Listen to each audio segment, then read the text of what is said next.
Good morning, everybody. Let's just dive straight into it. Kind of interesting because a while ago I was been thinking about sardines, and someone sent me an article about pretty much was saying the same thing that they're going to the supermarket and they noticed that the sardines were more expensive and they couldn't actually get. They were quite often they're quite whole, so this particular sardines that they're after. And they spoke to the person at the supermarket and they said, oh, they're having supply issues. And it's sort of funny because the next day I kind of went to the supermarket and I was actually looking for some sardines and a couple of other items which I get because they're affordable and they're good source of proteins or whatever. And the same thing happened, and I spoke to the woman at the supermarket, and she confirmed that yes, and actually they were having problems with the supply and demand. And it started to make you be thinking about the whole issue about food security. And I kind of, before I'm going to get into it, this is actually what I'm showing you right now. It's a painting that my mum did, and this is Jenny Vidgeon, and so this is the origins of the whole of this painting, which we call the Tree of Life, or the Tower, as I also know it is. And the whole idea, of course, is that food, which has been licensed now for water, is technically considered a food, and according to this lease, the right to free food is not a right, and it should be a privilege, and they should be able to charge you for it all in this lovely Chicago School of Economics. And the whole idea is that this food fed your civilizations. And as you notice, sort of like if you notice very carefully the way that Mum's painted this, is that from the bottom down, as you go up, the jewellery and the ornaments becomes more and more sophisticated. And out in sea, you got people working in the fields, again captured by the person who owns the water, owns the castle. And out here, you've got basically the different people there that are just sort of the lower classes that are working the fields and not actually getting most of the rewards that goes up here. And the basic thing she's saying is this is sort of a pre-civilization where effectively most of our deities and gods were about fire, food, crop, again crops. Most of the symbolisms and the wealth was orientated around the things that we need, versus when we start to have the sort of religions that grow up out of civilization with walls and soldiers being paid stuff to go and bonk on other people, and then suddenly these symbolisms all become about basically swords and gold and gems and the things that we want. Of course, the cycle of life always ends up with somebody comes along, knocks you off your perch, and we go back to the whole cycle all over again. But from the 21st century viewpoint, what we're looking at is during COVID, what happened was the scab got ripped off, and suddenly all these people who didn't have the luxury to live in first world, so they didn't get to have paid holidays and support systems. But while that was all happening, nothing was actually being produced, and so then you start to get a gap in the supply. But all those people who didn't have actually any fallback system from the system, they start to go hungry. And one of the things that always offended me the most about the COVID was that while we were all going on about, oh no, take the jab, for the middle class, whoa, nobody stopped to think about the hunger pandemic. And it was actually the Nobel Peace Prize was awarded to the United Nations person in charge of WWPF, World Food Program, I think it was. And he was sort of basically saying, well, thank God, because, for a week at least, actually starvation will get some headlines as opposed to being the COVID. And he was, basically pointing out that the COVID was a first world issue. The problem that was hitting the people from the third world was once they shut down everything, they stopped their means from being able to actually eat, and people starved, literally in the hundreds of millions. And literally, I think the death figure of I won't go into the exact figures, but it was a significant jump from what it actually was. Fast forward to the modern world. Now this issue is starting to catch up with us, and the end result is that food is starting to become more and more expensive. Now, this is partly we get into the issue of climate change. And when I talk about climate change, I am not really interested in what the cause of climate change is. You can argue this to your blue in the face. What I'm really interested in the causes is the consequence. We all accept that there are changes in climate occurring, whether it being exacerbated by natural events or whatever. It's not the point. The fact is, let's deal with the fact that the horse is producing a lot of manure in the stable, and there are going to be consequences for that particular situation. So, for example, in Indonesia, even a very small increase in temperature suddenly basically wipes out rice crops. And when you look in a place like Indonesia, which has several 100 million people living there, suddenly they look at Australia, which has only got 24 million, they start going, actually they've got all the things that we need, and suddenly you get a breakdown in the world order in which things become very, very dangerous. Now, from the viewpoint of the investors, that's these guys up here. From the viewpoint of investors, what's happening is their response to climate change. Again, it doesn't matter what your actual, I'm not being for or against it today. I'm just saying we have this issue and this is how people are choosing to deal with it. Their response is, well, you know what? We don't care. There's too many of you. Then what we're going to do is we're going to start making everything more expensive, and we can afford it. We can afford fresh water, so we don't mind all these AI centres that pollute your water because we're the ones that can afford the deep well water that goes below this surface soil area, and even though it might only might cost us $30 a bottle of sparkling mineral blah blah blah, well we can afford it, and if you can't, that's really a you problem. That's how these guys are looking. That's what we've moved from. We've moved from a supply and demand to a model based on scarcity.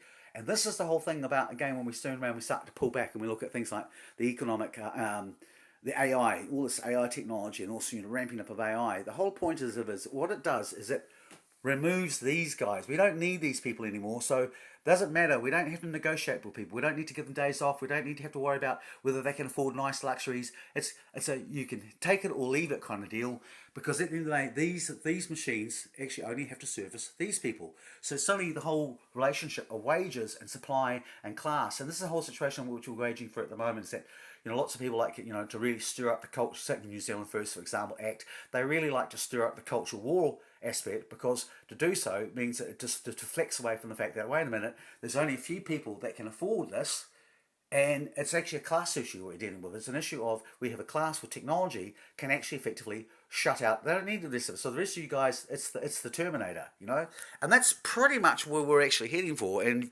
it's sort of interesting when you look at places like in the States, where the AI centers are occurring, is they are putting them in areas which are actually quite prone to drought. Now, theoretically, this might be because it's cooler, but I don't think that's the case, because I know there's big AI sites in places like Arizona. And you just sit there sitting going, what the hell are they going to do? Because surely they must have worked out that the water consumption is going to turn these places into a modern version of John Steinbeck's Grapes Without Wrath. And again, it boils down to, yes, it may very well, but again, remember, these guys don't care. It's all about making sure all the raw resources are basically supporting them. From New Zealand's viewpoint, one of the things that frustrates me is that we actually are a country surrounded by water. So we got Jane Jones saying, "Oh, we don't need to worry about food security. We can just go out there and mine it all and make massive amounts of money, and we'll use our money like dwarves to pay for all the things that we need." Never mind the fact that we're actually 3,000 miles away from our nearest neighbour, so the cost of that is just dumb. Why wouldn't you actually have local food production in a country surrounded by water with mountains that can feed, deer, and we have all these things out there to plead us feasible, and also if we keep the resources for ourselves to do quite well. But at the end of the day, let's be quite clear. Shane Jones doesn't give a damn about New Zealand. He cares about his mates that he wants to impress, so that he can get directorships and live the big life and live it up large. And the rest of us, to hell with us. So, what we should be having is we should be having coastal shipping. That then, again, if you were really believing this whole concept of the climate change aspect, we're going, well, actually, we can move food around the countryside, or move all sorts of things around the countryside with less kilojoule weightage and less carbon footprint. Why are we not doing that? So again, there's this whole constant thing where we're told all the time that climate change is important. Again, I'm not saying it's not. That's not the point of my video today. But what we're seeing is that, while it's important, we're not actually taking any steps to make sure that our carbon footprint has been reduced. We are bringing in AI centres, which actually don't really do a lot for New Zealand. It doesn't make any sense. It doesn't, for our population of 3 million. There's not anything that those AI centres can really do for us. However, we are turning our backs on coastal shipping. The interesting other aspect to think about this whole food security aspect is that, again, we talked about climate change, and again, I'm not saying I'm not for or against it. I'm just saying this hypocrisy. So one of the things, for example, that gets starting to make, there's a documentary out there, and it's talking about how I've realised one of the worst things that's happening to the planet is the US military. It's actually the 20th largest user of carbon footprints in the world, but they get a complete free pass. And again, in the situation in the Ukraine, with this war going on, like they're telling us that climate change is so important, but they're not making any attempt to negotiate a peace. And meanwhile, all of those energies and carbon footprint, they're not having a carbon footprint offsetted against the Ukrainian war or the Gulf of Hormuz or anywhere else. Instead, what we're doing is we're polluting the food basket. Ukraine is one of the biggest producers of grain in the world, with things like depleted uranium and bombarding with electromagnetic, which it'll take decades to restore the ecology of the Ukraine, which again will turn around and have this impact upon this planet. So overall, what I'm actually seeing is that there seems to be a lot of triggers which they are going out of their way to actually cause starvation, because again, less of us, better for them. And again, you don't have to be a conspiracy theorist to actually go down this particular track. There's the basic school of economics, Chicago School of Economics, in terms of it's not necessarily an issue of 12 men sitting around the table cracking their knuckles and going, wah ha ha ha. It's the economic process itself. This very nature of this castle has created in itself its own artificial intelligence, which is a singular creature with a singular purpose to make sure that this thing goes higher and higher and builds bigger and bigger. And everyone around here has all got their little singularizations and compartmental individual purposes. But the end result, because they're all trying to get fed and get promoted, is this becomes the machine or the castle in a way, symbolic castle, of course, takes on a life of its own. I'm just going to basically kind of cut it there because I just want to make it very quick. Didn't want to go hugely long on today, but I'm just going to go a few things, 12 or 15 little tips about we are going to have this food crisis. Food is going to become very expensive. Power is going to become very expensive. Your rates are going to become very expensive. And I did a calculation last night. I worked out on basically you're paying what we're paying from 2020 is the average household is now paying, well, I will say household, but it doesn't matter if you're a single person or a household, it's still you're paying an extra $80 a week when you combine all those things, rates, power increases, food increases. I think food increasing jump was about 23%, which is huge amount, and it's going to get worse. So what you need to do now is you need to be future proofing yourself and preparing yourself for this future shock that's occurring. And this becomes a very difficult issue because a lot of it boils down to, hey, well, if you've got money to do these things, you can of course be a lot more insulated, and that's again what our problem with our billionaires is that they don't actually not know what the world's problems are, but they're using their wealth instead to insulate themselves and build themselves their lovely little castle, underground bunker, or whatever you want to call it, up in space, under the water, and they're choosing to deal with the response by actually insulating themselves. Now, finance-wise, it is hard to actually protect yourself against the famine food crisis, but really it's a case of preparation prevents piss poor performance. If you don't do this, you will die. And I mean, that's a slight exaggeration, but at the same time, I'm being quite serious. So, are you buying a little bit of food each week, canned foods, some noodles, pasta's a good one. Food which is quite cheap right now, and that stores well. That you actually just buy a little bit each extra week and put it away. And the more you do that, when the food prices start ramping up, you've got yourself a bit of an insulation blanket going on there. Of course, start shopping more prudently. There's a lot of luxuries that we buy now that you don't really need, and you probably should sort of start working on again. What are your needs, and you can still be quite comfortable as opposed to what are your luxuries.